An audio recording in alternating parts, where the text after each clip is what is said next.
இந்த மாதிரி Jude packs எல்லாம் ஒரு அஃபோர்டபுள் பிரைஸ்ல நல்ல குவாலிட்டியில எங்க மேனுஃபேக்சர் பண்றாங்கன்னு உங்களுக்கு தெரியுமா?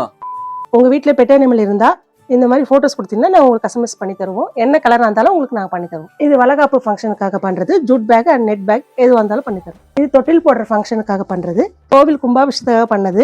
இது கார்ப்பரேட் ஆபீஸ்க்காக பண்ணது. என்ன குவான்டிட்டினாலும் பண்ணி தரலாம். 21 years of experience இருக்கு இவங்க நிறைய designs, different sizes and multiple கலர்ஸ்ல மினிமம் 50 குவாண்டிட்டி ஜூட் பேக்ஸ்ல இருந்து மேக்ஸிமம் எவ்வளவு குவாண்டிட்டி வேணாலும் கஸ்டமைஸ் பண்ணி கொடுப்பாங்க. இவங்க யூஸ் பண்ற ஜூட் மெட்டீரியல்ஸ் எல்லாமே நல்ல குவாலிட்டியா வீட்ல எந்த விதமான ஃபங்க்ஷன்ஸ் இருந்தாலும் வித் போட்டோ பிரிண்ட்ஸோட சொன்ன டைம்ல பக்காவா எந்த லொகேஷன்ஸா இருந்தாலும் டெலிவரி பண்ணிடுவாங்க. இது மட்டும் இல்ல, லேட்டஸ்ட் டிசைன்ல இருக்கக்கூடிய birthday invitations, wedding invitation and wedding or functions கொடுக்கக்கூடிய ரிட்டர்ன் கிஃப்ட்ஸ் தனித்தனியாவோ காம்போவாவோ பக்காவா கஸ்டமைஸ் பண்ணி ஹோல்சேல்ல கொடுக்குறாங்க. இந்த லொகேஷன் எக்ஸாக்ட்டா பிராட்வே பஸ் ஸ்டாண்டுக்கு ஆப்போசிட்ல இருக்கிற மலைய பெருமாள் ஸ்ட்ரீட்குள்ள மயூர் பேக்கேஜிங் ஷாப்க்கு மேல செகண்ட் ஃப்ளோர்ல இருக்கு. ஆர்டர்ஸ் அண்ட் என்கொயரிஸ்க்கு டிஸ்பிளே இருக்கிற நம்பரை கான்டாக்ட் பண்ணுங்க.